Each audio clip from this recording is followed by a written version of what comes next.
In the vast emptiness between galaxies, where even light seems afraid to wander, a whisper began to spread. A whisper so strange, so impossible, that most civilizations dismissed it as myth. Humans have a weapon the universe does not understand. For centuries, alien empires waged wars with claws, cannons, plasma, and machines. They conquered planets, enslaved tribes, erased civilizations, yet none of them had ever encountered anything truly unpredictable. Until the day they crossed paths with humanity. And on that day, the aliens learned to fear the human heart. Our story begins aboard the Krylon Imperium flagship, a colossal spear of obsidian metal cutting through the void. Its crew was a race known for brutality, precision, and cold discipline. The Krylon believed emotions were a contamination, dangerous, chaotic, and weak. Their empire had conquered 63 planets without mercy. Every species that resisted was crushed until nothing remained. They believed they were unstoppable, eternal. Arrogance has a way of blinding even the strongest. In their chamber of war preparations, the grand strategist of the Krylon paced before a holographic projection of a small blue planet, Earth. "Another primitive world," he muttered. "Unorganized, overly emotional, easy to break." The council agreed. They had no idea they were staring at the most unpredictable species in the galaxy. The invasion began at dawn. The sky over Earth split open like a wounded beast. Black ships descended, blocking out the sun. Panic spread across cities. Sirens wailed. People ran into the streets, unsure whether it was war or the end of the world. The Krylon expected humanity to kneel. Instead, humanity did something far more dangerous. They resisted. From soldiers to school teachers, firefighters to farmers, parents carrying their children, everyone fought back with a level of unity the Krylon couldn't understand. Humans weren't stronger, they weren't faster, they weren't technologically advanced. Yet their resistance struck fear into a species that had never known fear. The first Krylon commander to witness it described it perfectly. "It was not their weapons that terrified us. It was their hearts." Act 1. The Boy in the Ruins. Among the chaos lived a child named Elias Ward, a boy of just 10 years old. His home city burned as alien troops marched down the streets. Buildings collapsed around him as he searched desperately for his mother. A squad of Krylon soldiers spotted him. Their orders were clear: eliminate all human survivors. But when the squad approached, something occurred that no Krylon had ever witnessed. Elias did not run, he did not cry. He stood his ground and shouted, "You can hurt us, but you can't break us." His voice cracked with fear, yet it carried a defiant courage that stunned the soldiers into hesitation. The Krylon had conquered dozens of civilizations. None of their children had ever dared stand against an entire squad. To them, courage this raw, this reckless, was unnatural. One Krylon soldier stepped forward, blade drawn.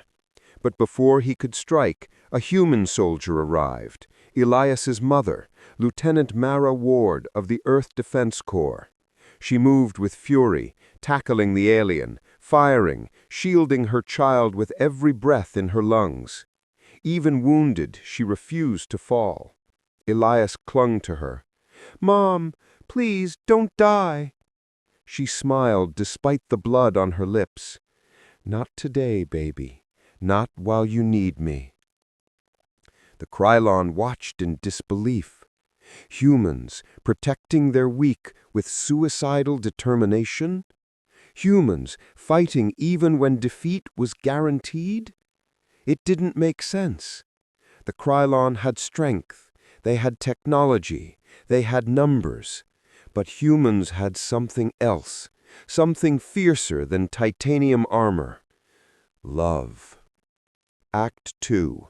The Krylon Defector. One soldier in that squad, Unit 91, felt something unfamiliar, a tightness in his chest, confusion in his thoughts. The human child's bravery, the mother's sacrifice, it triggered something deep inside the alien. A crack, a fracture, a feeling. The Krylon considered emotion a virus, but Unit 91 could no longer deny it.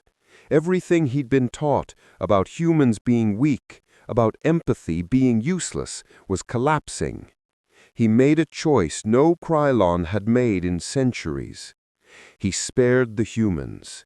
He turned on his own squad. He lifted the child and carried him to safety, while Mara covered their escape with her last bullets. Elias screamed for his mother, but Mara shouted back, "Go! Live! I love you!" Those words echoed through Unit 91's mind, repeating like a perfided code. Love. He didn't understand it, but he felt it, and that terrified him more than any weapon ever had. Act 3. Humanity's Fury. The Krylon High Command received reports of human resistance increasing across the planet. One message chilled them. Humans will die, but they will not kneel. Entire battalions sacrificed themselves to protect strangers. Firefighters ran into collapsing buildings to pull out people they had never met. Doctors used their bodies as shields to protect patients. Parents formed walls around their children. Even in defeat, humanity refused to surrender. The Krylon did not understand, but they feared. Act 4. The Turning Point. Elias and Unit 91 reached a resistance bunker where survivors gathered. Weapons were scarce, supplies were low, hope was nearly gone.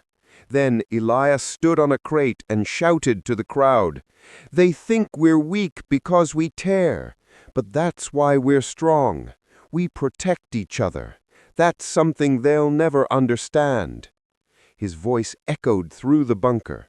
People wiped tears from their eyes. Soldiers clenched their fists. And Unit 91 felt something ignite in his chest. He knelt beside the boy. "You are small," he said in a low, metallic voice, "yet you ignite courage in others. That's the human heart. It doesn't need to be big to be strong." The alien lowered his head. "I wish I had a heart like that." The boy smiled. "You can." Act 5. The Final Battle. The Krylon unleashed their greatest weapon, the Star Breach Cannon, capable of vaporizing entire cities. The Resistance had minutes to act. It was suicide, hopeless, impossible. But humans do impossible things when they're fighting for someone they love. Mara, near death but refusing to rest, climbed to her feet beside Unit 91. Together with dozens of fighters, they launched a desperate assault on the Krylon power core. Bullets, plasma, explosives, everything went into the battle. The Krylon commander saw them coming and laughed. "This is the strength of humanity? Fragile bodies fueled by useless emotions?" Mara raised her rifle. "No, this is the strength of the human heart." Before the commander could react, she detonated the power conduits. The chain reaction tore through the flagship. Fire consumed the corridors. Explosions shattered the hull. The cannon never fired. Earth was saved. But Mara fell to her knees, bleeding. Elias ran to her. "Mom, please stay with me." She brushed her hand against his cheek. "I love you. That's what makes us strong." And for the first time in recorded history, a Krylon soldier cried. Unit 91 placed his hand on Elias's back as the bunker filled with light from the destroyed flagship. He whispered, "This day will be remembered by every star, the day the Krylon learned to fear the human heart." Epilogue. The new era. The war ended. The Krylon Empire fractured. Many defected, rejecting their emotionless past. Unit 91 became the first ambassador between Krylon and humanity. For Elias, he grew into a symbol of courage, the child who taught an entire empire that emotion was not weakness, it was power. Humans' power, the same power that had saved Earth.